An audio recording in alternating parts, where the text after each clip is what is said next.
What year did you go into the Navy, and why did you go into the Navy? I went in 1967. In 66, I was at a junior college and decided school wasn't a thing for me.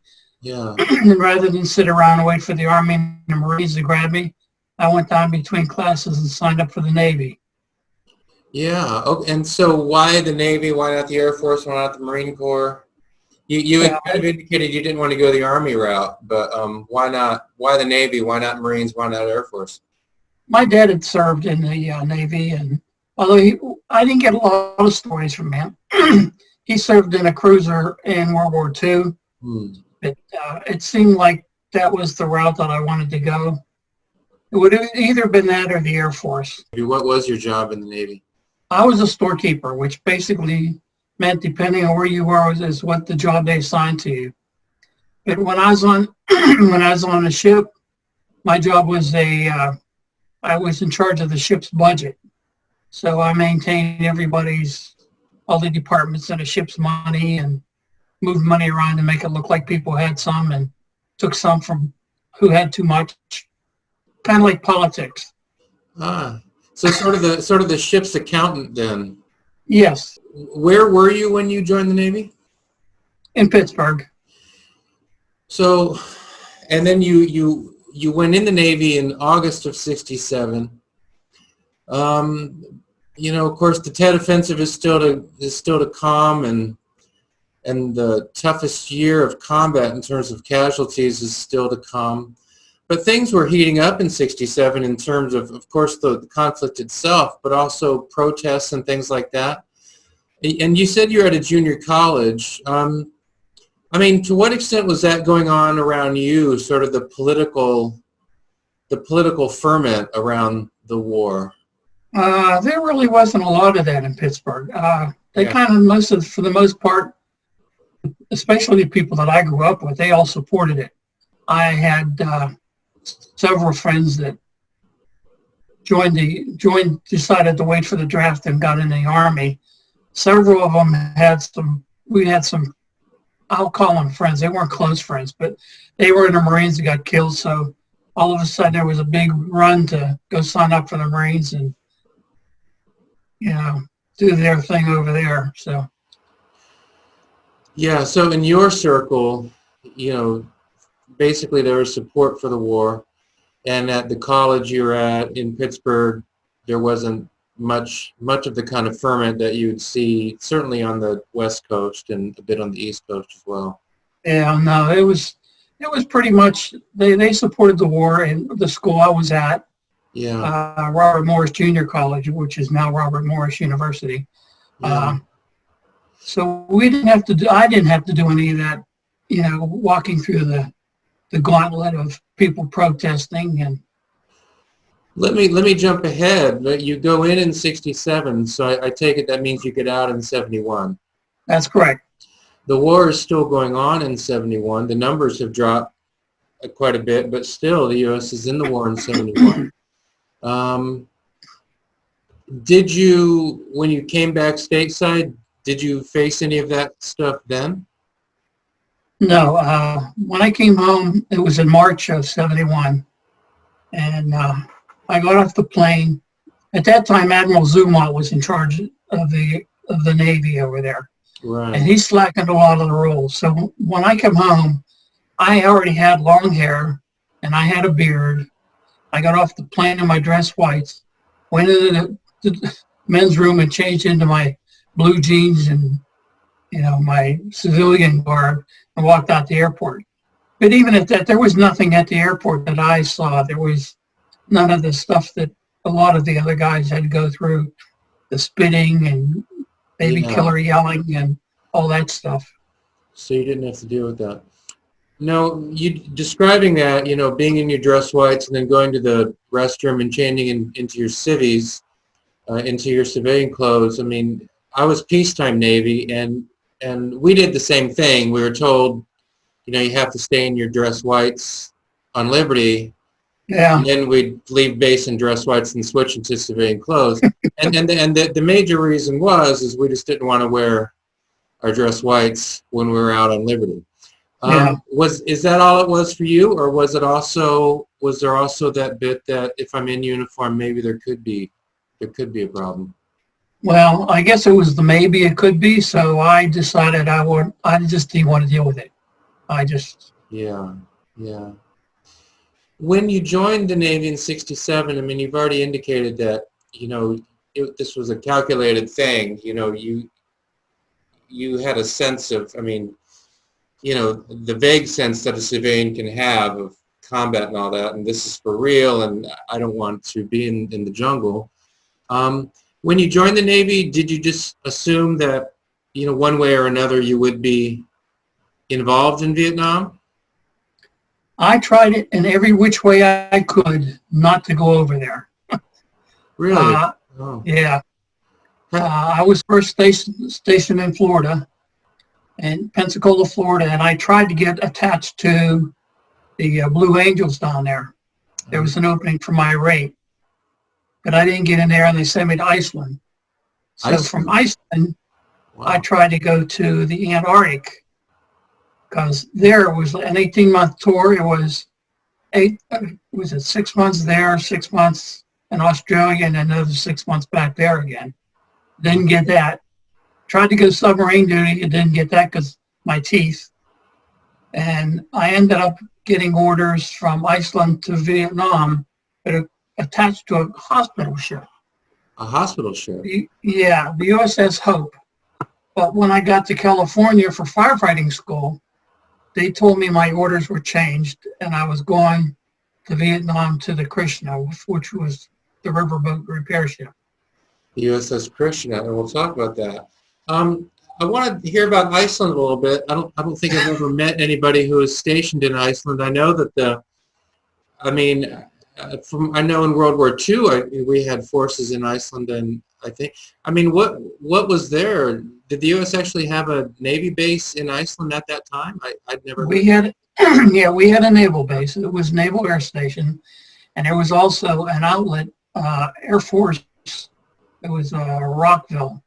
It was an outlying base up there. So you go to California. You think you're going to be on a hospital ship.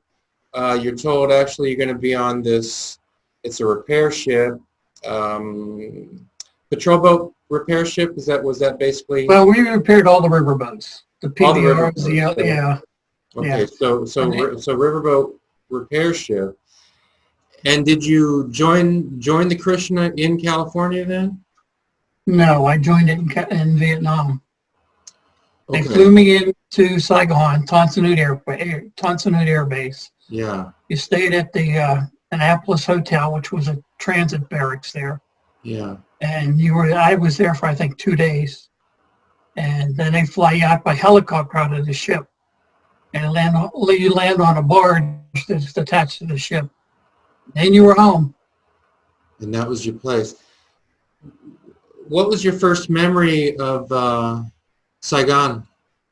What's the first thing you remember about Saigon? What's that? The smell and the heat was unbearable. Yeah. And then when I landed on board ship, I had never been on a ship before. I mean, that was my first sea duty.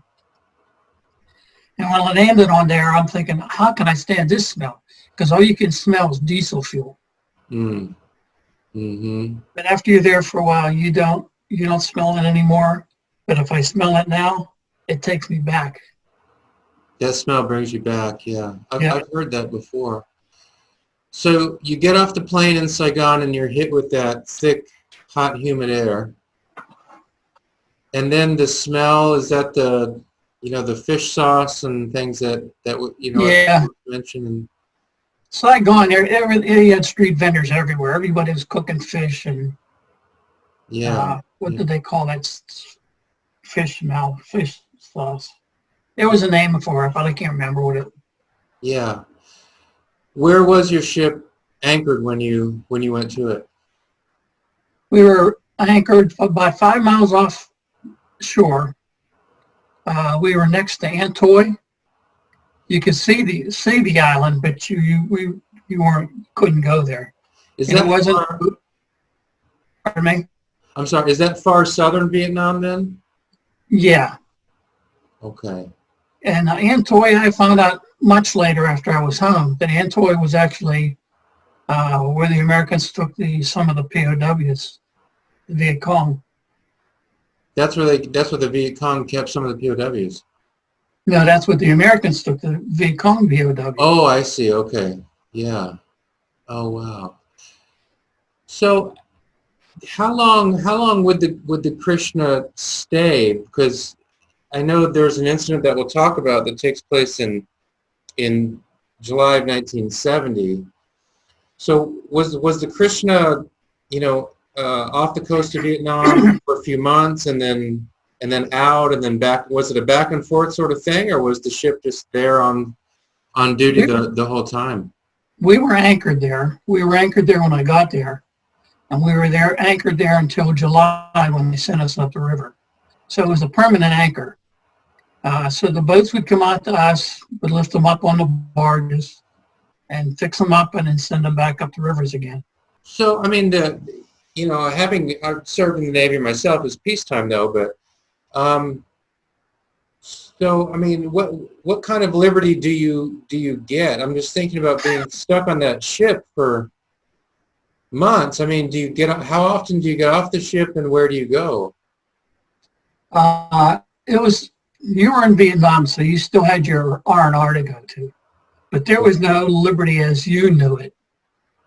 You didn't go, you just didn't go into town. There's no town is there a town to go to? I mean, you can't jump on a helo and go to. No, there wasn't. Wow. So when I got on there, the captain we had, he was pretty strict, and he didn't allow for too much. You had daily inspections, and he expected clean press clothes, which meant you slept on them in your rack to get them semi. Everybody had to have spit-shine shoes or boots. So you'd go through this morning inspection and you get down to work and change into your work clothes. Yeah, crazy. But there was that when he was replaced, our next captain, he allowed us to have swim call Sunday afternoons. So that was like a big thing. Meaning you could jump off the side of the ship and. Yeah. Okay. Both captains allowed us beer on the barge on Sundays. You were allowed 2 beers on every Sunday. Yeah. Yeah. And then you said you're 5 miles off the coast. So now there is this incident, July 5th, 1970, that we'll talk about. And of course, this incident, makes the war very real to you. But in the months preceding that, I mean, were there things that you saw that, reminded you that, oh yeah, I mean, this is a war zone. We're 5 miles off the coast. Obviously, it's a very different thing from, from being on patrol out in the boonies or something like that. It's a very, very different thing. But I mean, were things, did things come up that reminded you that, that we are in a war zone, even though we're 5 miles off the coast here? Yeah, when you had when you stood your watches on the ship, you did the full rotation, up one side, down the other. And the whole time you were gone, you had to throw 6 grenades every hour off each side to protect the ship from sappers, which were swimmers trying to come in to get you. Wow. The challenge there was if you had a lot of boats tied up side of you, you had to walk over all the boats that were there to the furthest boat out to throw the grenades. So it'd take you a while. Did your ship or any other ship in the area ever have problems with sappers that way? Well, when our ship was hit, it was hit with sappers. Okay. Well, so let's talk about that then.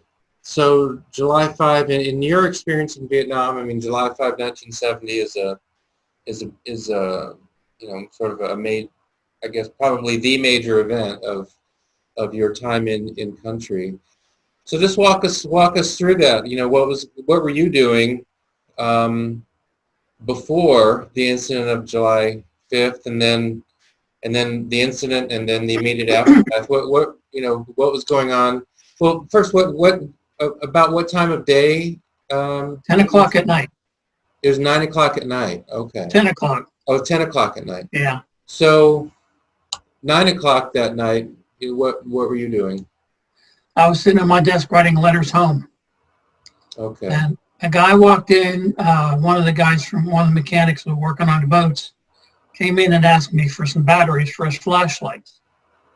And I walked back into the storeroom, and that's when we were hit. That explosion came through about 10, 15 feet right in front of me. And so after that, I mean, we just scrambled out to battle stations. So describe that when you say it came in right in front of you. You were walking down the passageway or something? Down in between the shelves in the storeroom. So you had shelves on both sides, you maybe far apart. Yeah.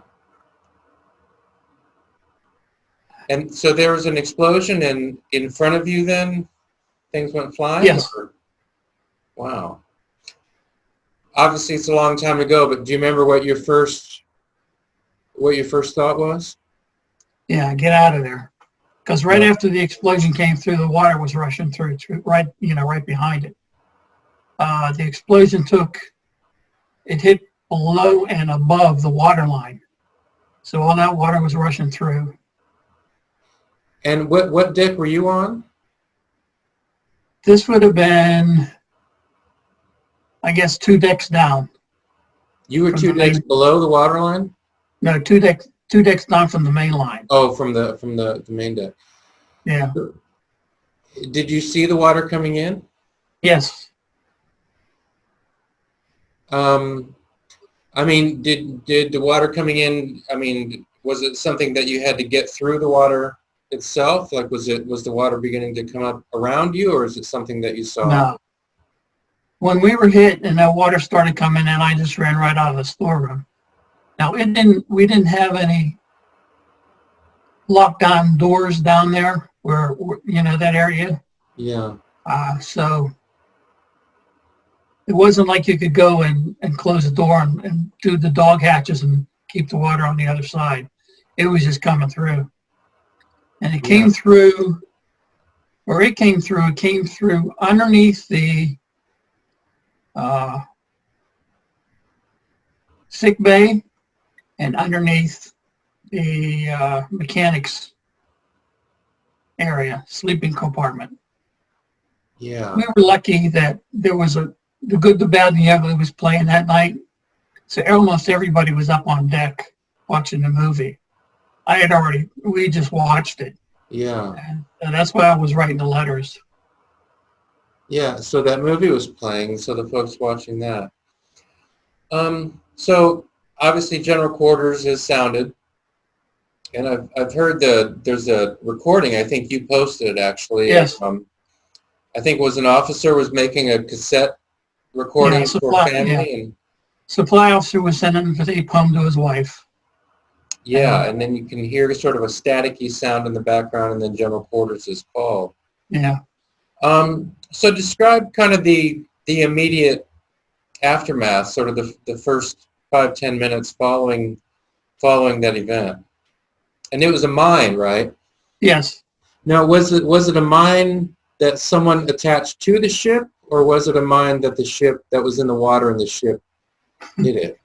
Depends on when you talk to people. When we were first told, we were told that it was a mine that they floated down the river.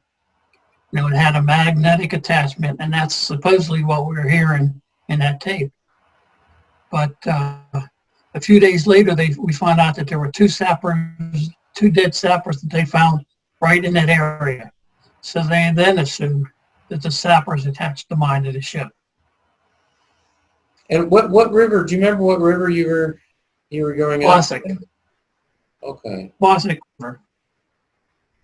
And why? But do you remember why you were going up that river? Because you'd been sort of stationed in this one spot, anchored in this one spot for a very long time, and now you're heading up the river. Do you have an idea why? Their thinking there was that rather than have the river boats come out to us for repairs, they were going to send us up the rivers so the boats could get to us quicker and get fixed up and go back. Oh, okay. All right. And so the ship either hits the mine or sappers get the Yeah, mine. we were anchored there.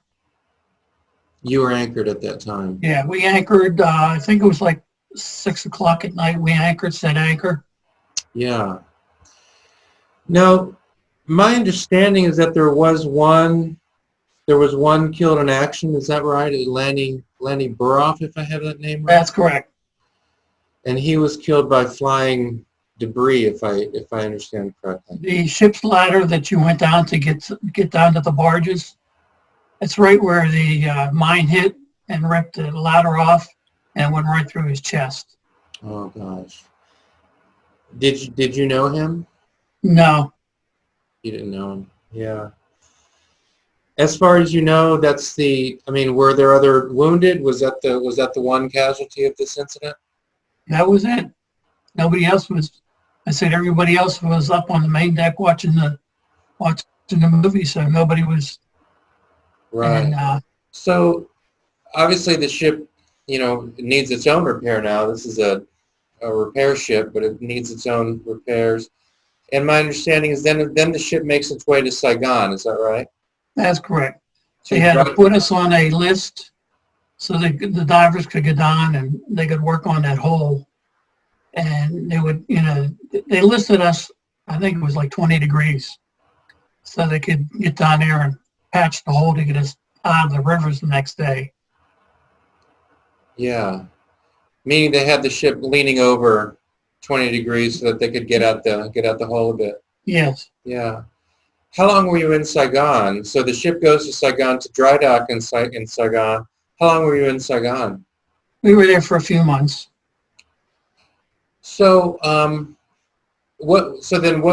did your duty change? How did your own work change when you were in Saigon? Did you stay on the ship, or did everybody have to leave the ship, or how did that go? No, we were on the ship because now you had to repair all the storerooms, and you had to go back and do the inventory because we didn't know what we lost. Remember, at that time there wasn't any computers. All your inventory was on IBM cards, and Right. And so during this phase then of your tour, were you able to make trips into Saigon much, or were you still pretty much restricted to the ship? no, we could get into town. Everybody that went off into town, we all went to the same bar so that we were all together. Yeah. And when you were working, you were allowed to get off and go. Okay, so you went into Saigon a number of times then, I'm guessing. Yes. Yeah.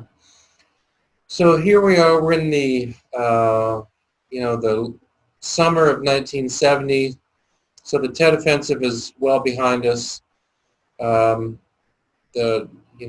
really tough year. Between that 12 months following the Tet Offensive, that's behind us.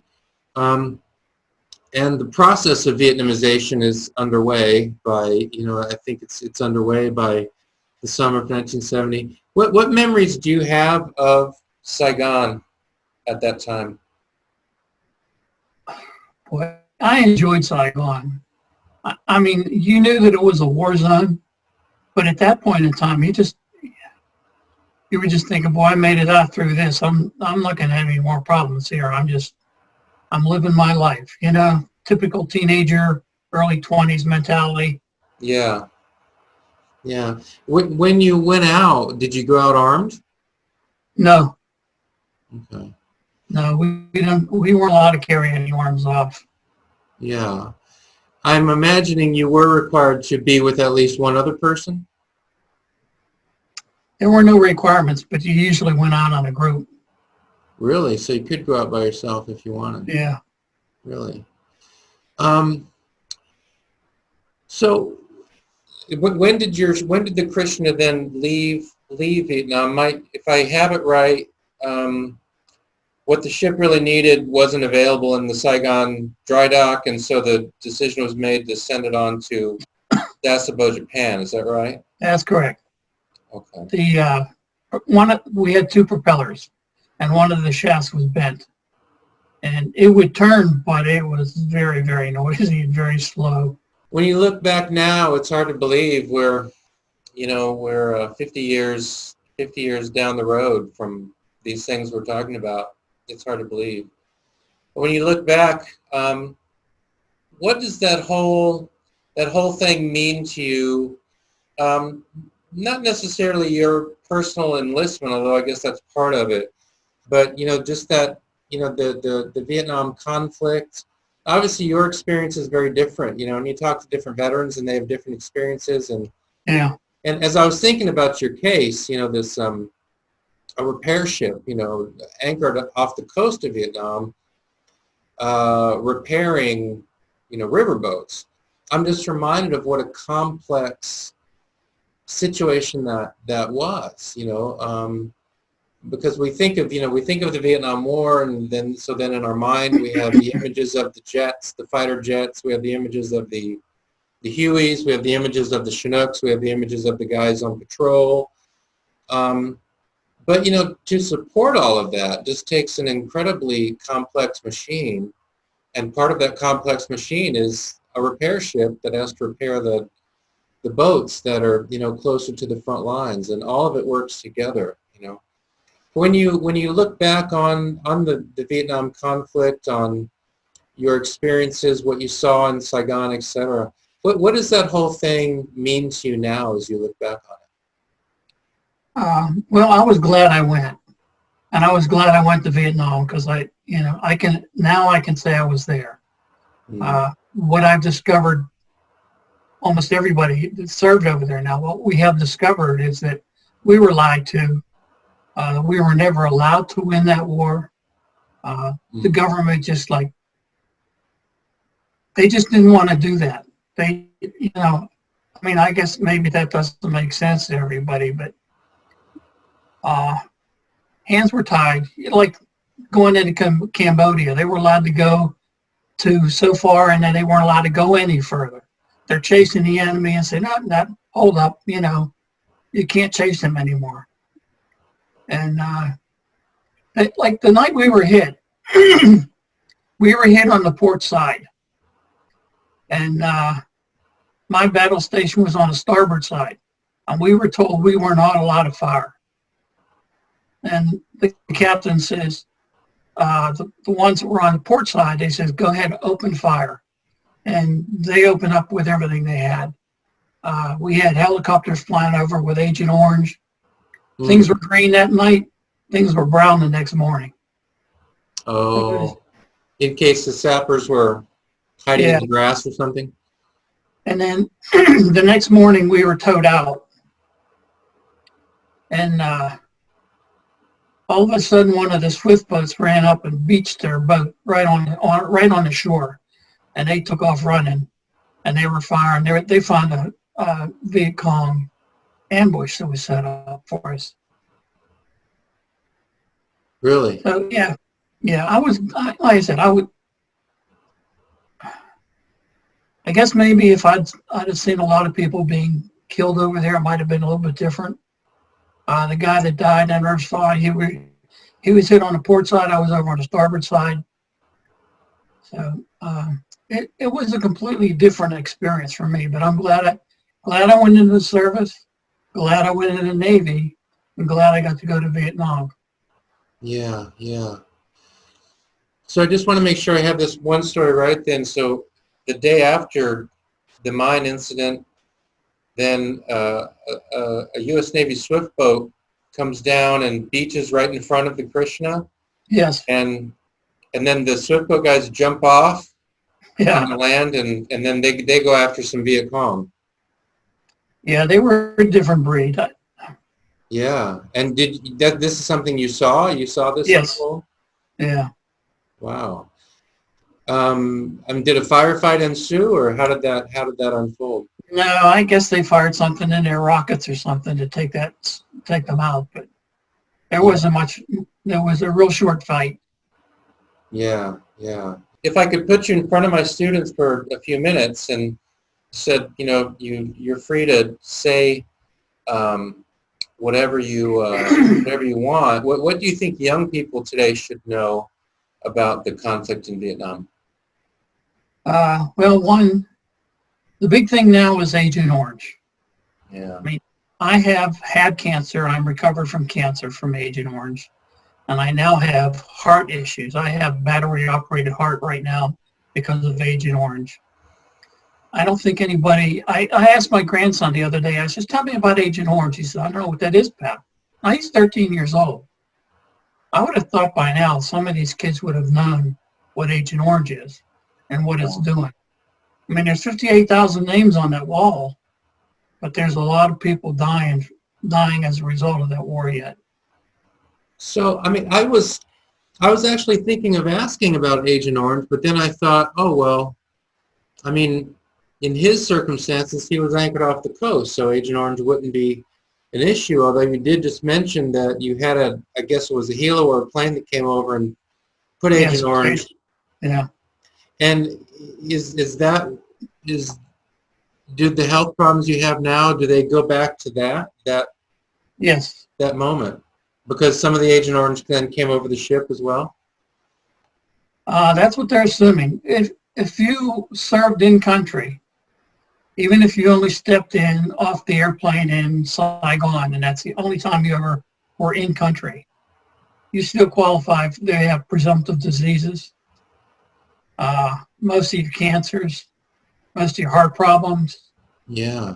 There's a lot of things that they just automatically, if you were there, you get paid. You know, so. And you've been diagnosed with some of the things that they just make the connection. Yes, the cancer and the heart. Wow. So the war goes on in some ways, huh? Yeah. The war continues. Until we're all gone, I guess. Although some of it's trickling down to, you know, if you've had kids, some of your kids and grandkids, it's hereditary, some of it. So. Well, Mr. Bruder, thank you very much for taking the time. I appreciate it. You're welcome.